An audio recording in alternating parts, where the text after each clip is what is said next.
नमस्कार दोस्तों। आज के इस वीडियो में क्लास 9 का पोएम जो पोइट्री सेक्शन है उसके लेसन 2 आज हम लोग पढ़ेंगे। लेसन 2, ठीक है।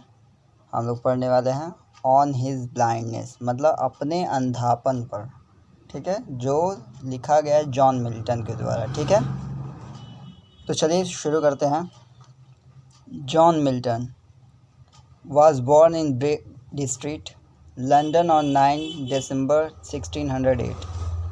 जॉन मिल्टन जो कवि हैं ये जन्म लिए थे ब्रेड स्ट्रीट में। ब्रेड स्ट्रीट जगह है, ठीक है, लंदन में, जो कि 9 दिसंबर 1608 में उन्होंने जन्म लिया था, ठीक है।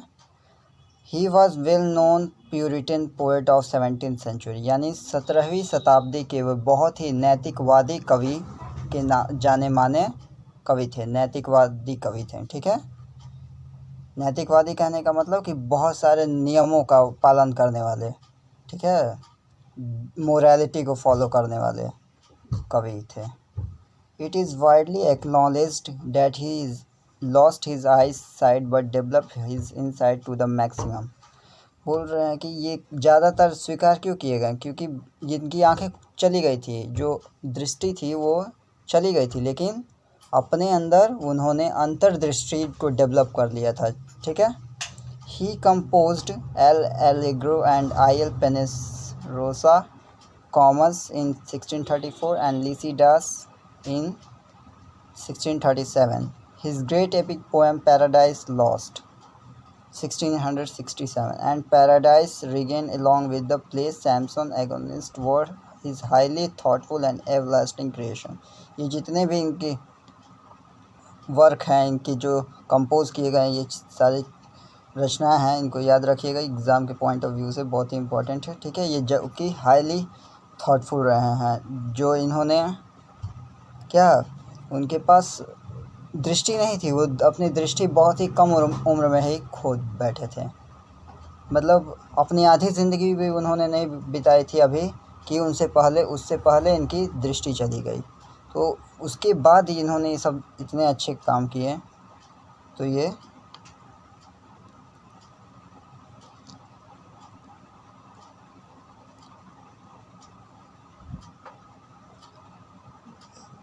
He was non for his grand style, वो अपने भव्य शैली की वजह से वो जाने जाते थे, ठीक है।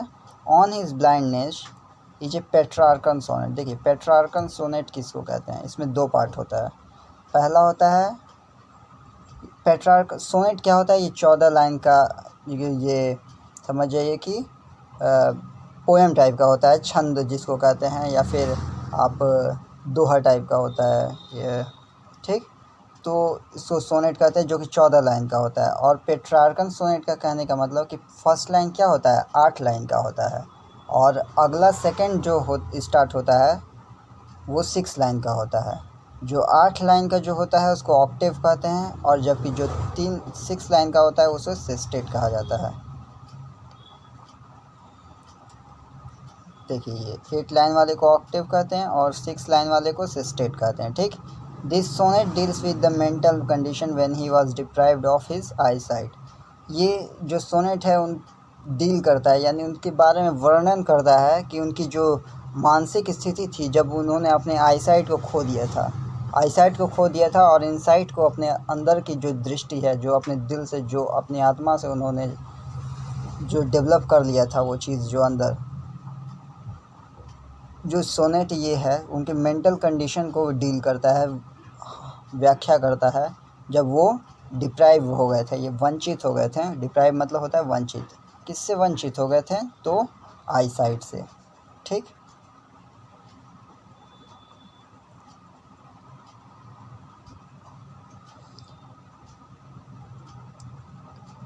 तो बोलते हैं ऑन हिज ब्लाइंडनेस में जॉन मिल्टन क्या बोलते हैं, when I consider how my light is spent ere half of my day in the dark world and wide, in this dark world and wide. बोल रहे हैं कि व्हेन आई कंसिडर मतलब जब मैं विचार करता हूँ, जब सोचता हूँ कि मेरी लाइट जो है जल्दी खो गई, मतलब जो मैंने अपनी लाइट खो दिया है, खो गई, चली गई, जो दृष्टि है हमारी चली गई। Ere half of my days, half of my days कहने का मतलब कि अपनी ज़िंदगी के आधे, ईरे मतलब होता है पहले, आधे ज़िंदगी से पहले ही उनकी जो दृष्टि है वो चली गई इस अंधेरे से जगत में, इस विश्व में, ठीक है। जहाँ आँख, जैसे आप आँख बंद कीजिए तो जैसे लगता है कि पूरा विश्व ही अंधेरा है, तो समझ जाइए जो अंधा हो जाता है उसके लिए क्या पूरा विश्व सचमुच अंधेरा हो जाता है कि उसको कुछ दिखाई नहीं देगा, उसको भय होने लगेगा। And that one talent which is death to hide, उनमें एक टैलेंट था जो कि मरते ही क्या होता है, ख़त्म हो जाता है, छिप जाता है, ठीक।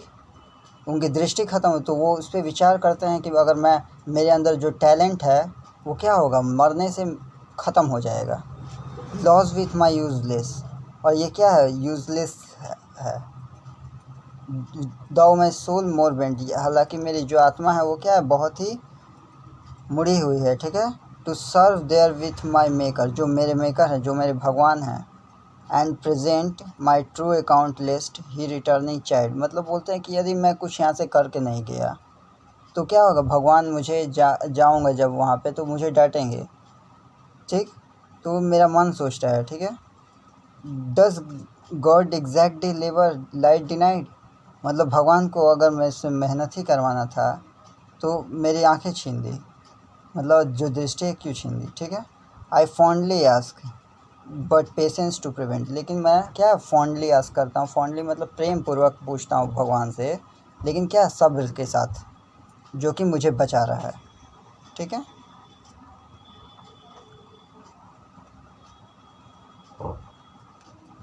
That murmur soon replied God doesn't, doth मतलब होता है डज, DOES डज, ठीक है। ये उस वक्त का डथ को डज अब पढ़ा जाता है, लेकिन लिखा भी जाता है, पहले डोथ लिखा जाता था, ठीक है, इससे वो मत होइएगा।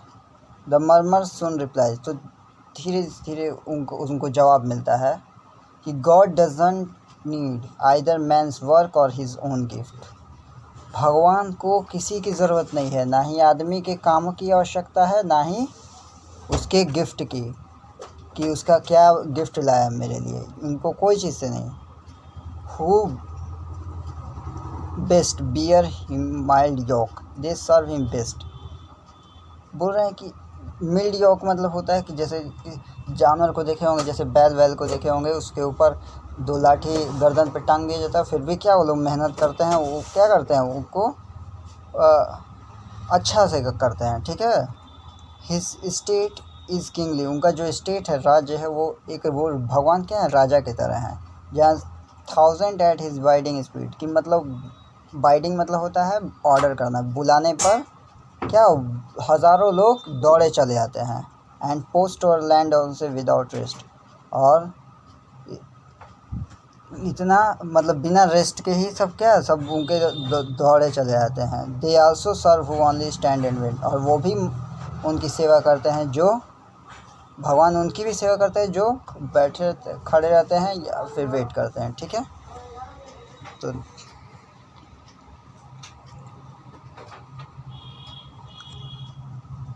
Thank you.